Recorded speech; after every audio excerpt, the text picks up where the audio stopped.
In the vast expanse of the ocean, we were just four souls fighting against the endless blue. Each sway of our small boat weighed down on us, reminding us of the world's indifference.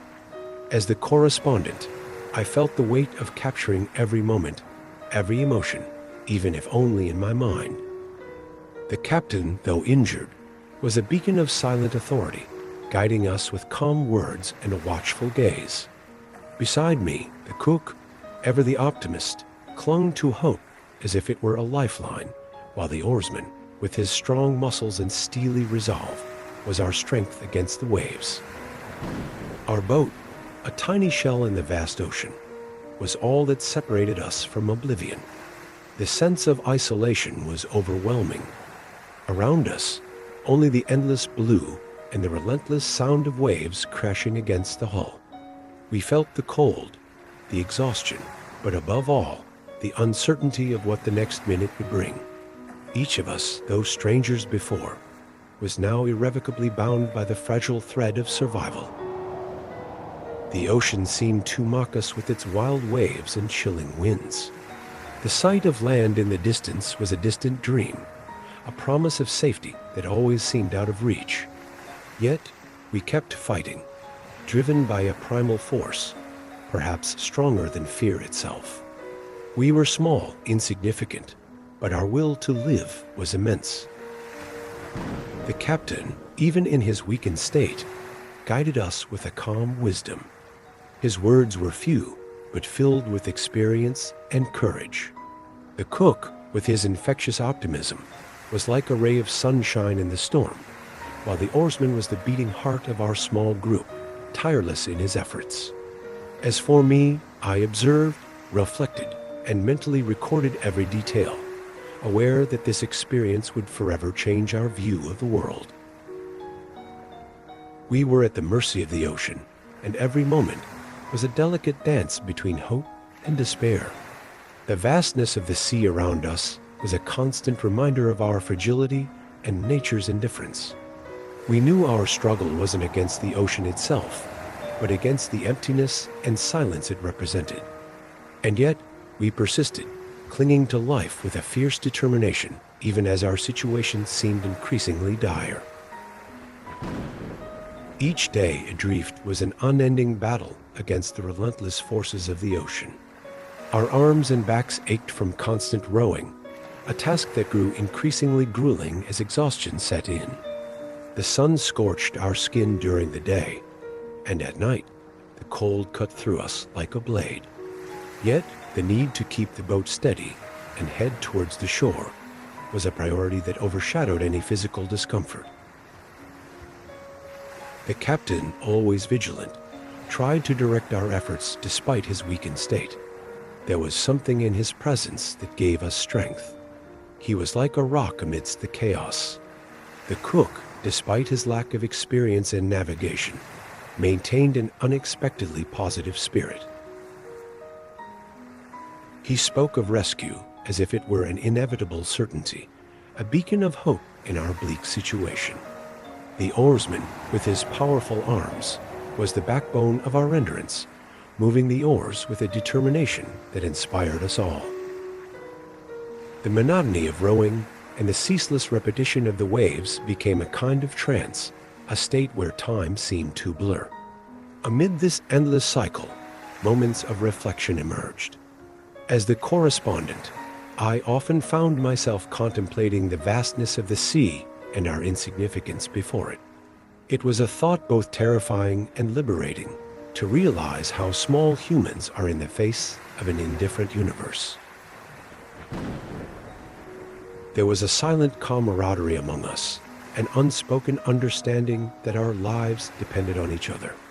Solidarity became a necessity, more than a choice, and every act of mutual help was a reaffirmation of our humanity. Even amidst adversity, there was a sense of dignity in the way we faced our ordeal, a determination not to succumb to despair. Nature, however, remained indifferent. The waves and the wind cared nothing for our efforts, our struggle, or our dreams of survival. This indifference was perhaps the most crushing aspect of our experience, a constant reminder that, in the grand scheme of things, our lives were just tiny notes in an infinite symphony. Yet, even in the face of this reality, we continued to fight, driven by an inner force that was as much instinct as it was a conscious will to live. The vastness of the ocean around us seemed to stretch on forever, a boundless expanse that swallowed our small boat and all our efforts. The waves, unfeeling, rose and fell as if mocking our struggle. The biting wind felt like an invisible hand, pushing us away from any promise of safety. It was impossible not to feel insignificant in the face of this natural spectacle, where we were nothing more than tiny specks in a grand scene. Nature's indifference was a constant reminder of our fragility. As the correspondent, I observed every detail, every change in the weather, and every nuance in the mood of my companions. There was a terrifying beauty in the way the ocean moved, in the way the sky shifted colors, from light blue to stormy gray, and finally to the black of night. This beauty, however, offered no comfort or mercy. It was the expression of a world that existed beyond human concerns. At times, we spotted land in the distance or signs of human life, like the faint flash of a lighthouse. These moments of hope were like fleeting sparks in the darkness, brief and illusory. The frustration of not being able to reach the shore, of not being able to communicate with the world beyond the horizon, was nearly unbearable. We shouted, waved our arms, but our voices were lost in the roar of the waves and the whisper of the wind. It felt as though the world was deaf to our suffering. These moments of despair were often followed by a silent resignation. There was a growing understanding that we were at the mercy of forces far greater than ourselves. The sense of isolation was not just physical, but also existential. The ocean became a symbol of the indifferent vastness of the universe, a reflection of the silence and emptiness we often felt within ourselves. Yet, amidst this vastness, there was a sense of camaraderie that kept us together. Even if the sea was indifferent, we were not. Each of us cared about the fate of the others, and this human connection was what gave us the strength to keep going. The captain with his calm, the cook with his optimism, and the oarsman with his strength all contributed to a fragile support network that somehow sustained us against the immensity of the ocean. With each passing day, the thin line between hope and despair grew more fragile. There were moments when the distant glimmer of a light or the silhouette of land on the horizon reignited our hopes. In those moments, our hearts raced, and a renewed energy surged through our exhausted bodies. The possibility of rescue, of feeling solid ground beneath our feet again, seemed almost tangible, a promise of salvation within reach. But these hopes were often crushed by the harsh reality. The currents pulled us away from the shore, and the indifferent sea kept us captive. Spotting a man on the beach who seemed unaware of our plight was a cruel blow. He waved, but his inability to help underscored the chasm between our urgent need and the aid that seemed so near yet unreachable. This failure to communicate and be rescued heightened our frustration and deepened our sense of despair. The captain, always the pillar of our small crew, tried to keep us focused and calm, even as we faced the possibility of never being saved. The cook, with his unwavering optimism, tried to find something positive in every situation, but even he occasionally showed signs of weariness and discouragement. As for me, I struggled to maintain a balanced perspective, observing and recording each event, but feeling the weight of uncertainty and the nearness of an end. The bond between us for castaways was a comfort amidst the chaos. There was a tacit solidarity, an unspoken understanding that though we were at the mercy of the ocean, we still had each other. This human connection gave us the strength to face each new day, each new wave of challenges. We knew that, regardless of what the future held, we had faced this ordeal together, and that was a source of comfort and dignity. Yet, nature remained a silent and relentless presence. The waves, the wind, the sun, and the cold were constant reminders of our vulnerability and the indifference of the natural world. The beauty of the ocean and sky stood in stark contrast to our struggle for survival, and this irony amplified our sense of tragedy. We were surrounded by a vast, indifferent world, and our struggle seemed small and insignificant in its grandeur. Nonetheless, we continued to fight, driven by a stubborn hope and a deep-seated desire to live. As time passed and exhaustion became unbearable, we realized we couldn't continue indefinitely. The captain, despite his injury, made a crucial decision. We would try to reach the shore, even though the boat might not withstand the impact of the waves near land. It was a decision fraught with risk, but also necessity. The alternative of drifting aimlessly was becoming increasingly unsustainable. Preparing for the landing was a tense affair. Each of us had a role, and everyone was aware of what was at stake. The captain, with his calm authority, guided our actions, while the oarsman, the cook, and I prepared to row with all the strength we had left. There was an almost reverential silence as we approached the coast, each of us lost in our own thoughts, aware of the imminent danger. The moment the boat capsized was a chaotic blur of water and motion. The waves, larger and more powerful than ever, overturned our small vessel with terrifying ease. Suddenly, we were all in the water, struggling against the current and the force of the waves.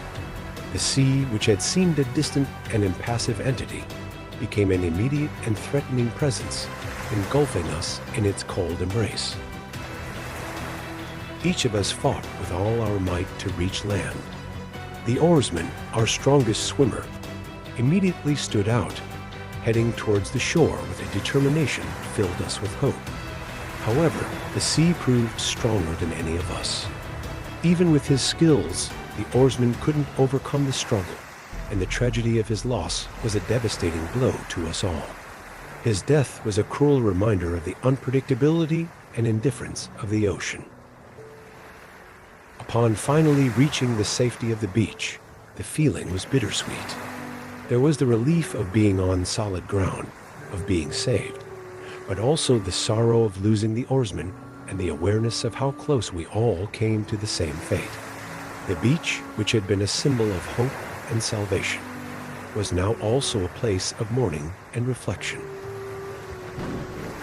The near-death experience had changed us, and each of us knew we would never be the same. We had faced nature, and though we survived, we were acutely aware of our vulnerability and the thin line that separates life from death. When we finally reached the beach, we were greeted by men who hurried to assist us. We were exhausted, both physically and emotionally, but seeing human faces and feeling solid ground beneath our feet was an indescribable relief. Wrapped in blankets and taken to safety, we felt true comfort for the first time in days. However, this relief was tempered by the loss of the oarsman, whose absence weighed heavily on our hearts. As we recovered, the reality of our survival began to set in. We looked out at the ocean, now a distant and serene entity, and reflected on the ordeal we had endured. The death of the oarsman was a cruel reminder of the thin line between life and death, often beyond our control. His absence was deeply felt, a loss that underscored the fragility of life and the indifference of nature. The captain, always the silent leader, reflected on the events with a resigned dignity. He knew he had done everything he could, and his calm demeanor inspired deep respect in all of us. The cook, whose optimistic nature had been an anchor for the group, was visibly shaken. His usual energy and hope subdued by the experience. As for me, I found myself absorbed in thoughts about the meaning of everything that had happened, trying to make sense of the universe's indifference. The experience had changed us irrevocably. The feeling of being small before the ocean's vastness and the impartial forces that nearly took our lives left a lasting impression. Each of us, in different ways, felt the depth of the experience. There was a sense of accomplishment, but also humility, an acceptance that, no matter how hard we fight, there are forces in the world beyond our understanding and control. In the end, as we moved away from the sea and returned to civilization, we carried with us a new perspective on life and the world.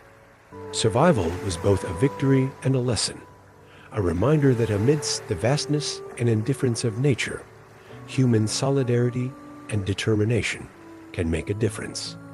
And so, we left the beach, not as the same men who had arrived there, but as transformed individuals, more aware of life's fragility and beauty.